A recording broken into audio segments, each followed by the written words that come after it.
Krievi bija apmēram kā 200. Un mēs bijām kā 23, 25.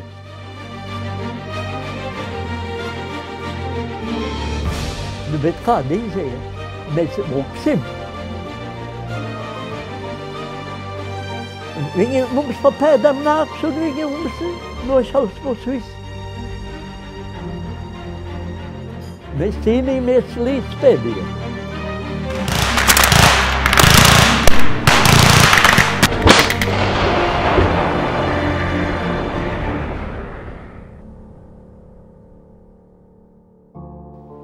As the Second World War drew to a close, the Soviet army pushed Nazi forces out of the occupied Baltic states on their move towards Berlin. However, after the war ended, it quickly became clear that the Soviets had no intention of giving the Baltic states the independence that all three had gained in 1918. They found themselves now trapped behind what would come to be known as the Iron Curtain.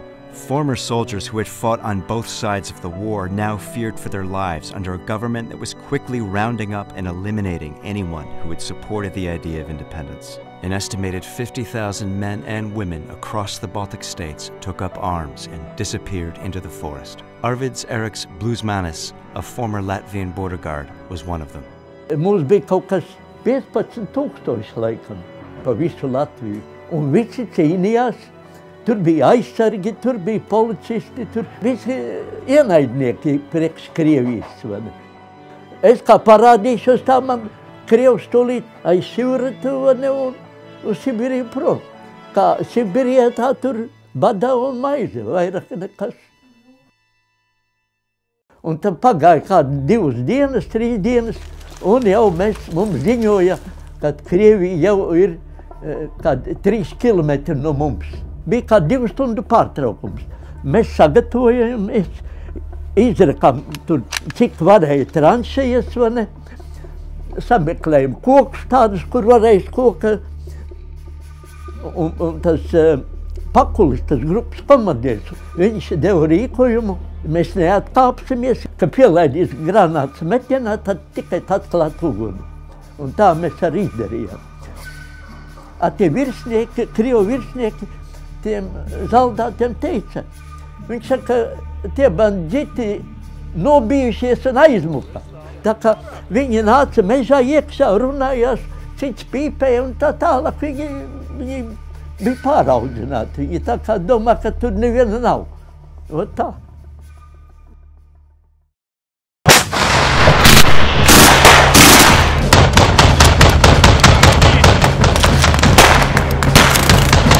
Tāda sajūta bija, kad tikai to jādod uz priekšu.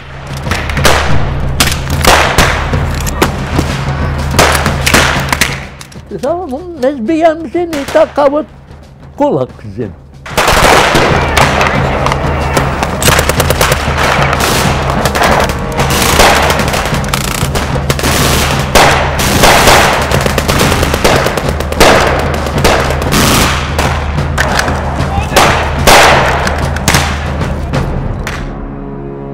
Tad viņi nāca, un tad mēs atklājām uguni, tad tur visi, tā bija cauri. Tie, kas dzīvi, tie atkāpās, un tie pārējie visi tur. Un mēs aizgājām, mēs jau viņus negaidījām. The Forest Brothers across the Baltics received widespread support from the civilian population, who were keen to re-establish their statehood, despite the risks involved with doing so if caught by the Soviet state security forces. Ilma Jurik was 13 years old when, in 1944, a group of young men from her village in Estonia took up arms against the Soviets.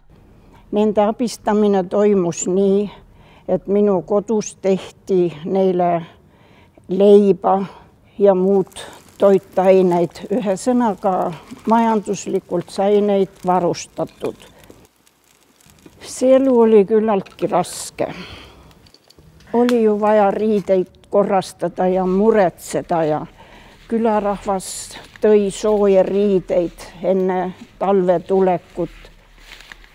Et rahvas lihtsalt tahtis neid toetada ja selle tõttu nad said ka nii kaua seal rahulikult olla. Muidu see poleks olnud mõeldav. sest enamus meie küla peredest kõik olid teadlikud. Ja nende suureks unistuseks oli see, et nad oleks saanud õlma alt välja võtta relva ja kanda seda ja kaitsta oma kodu ja Eesti rahvast. The most organized of all the groups were to be found in Lithuania, where partisans controlled large areas of the country right up until 1949.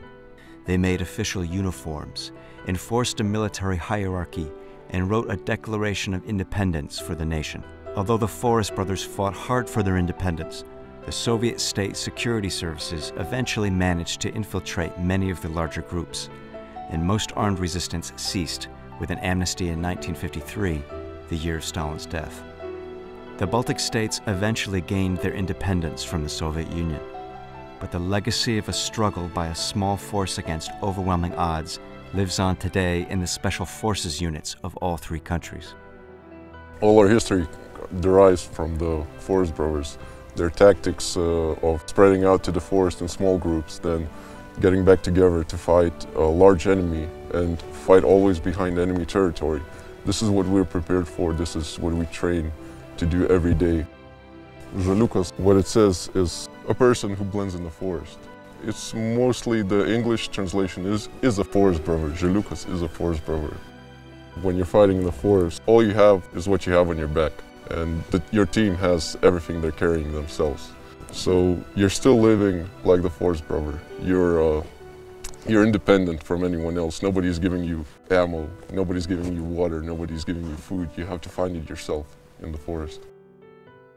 Bet, patīkami jau bija, ne? Vismaz tu var droši runāt. Tā kā tagad mēs jau agrāk tā nevarējām runāt. Tagad mēs runājamies droši. Man tomēr sameklēja, ka šite sāk Carnikovā dzīvot. Man sameklēja, un es tā divreiz, viņi saka, jums jāziņo mums, Čekai, kad kāds varbūt brauc uz Zviedriju no Carnikovas. Es viņu saku, kas no Carnikovas, Ventspils pie Zviedrijas ir tuvāko, ne? Un tad beigās viņi, čorts, viņi saka. Un tad viņi man lika mierā, ne?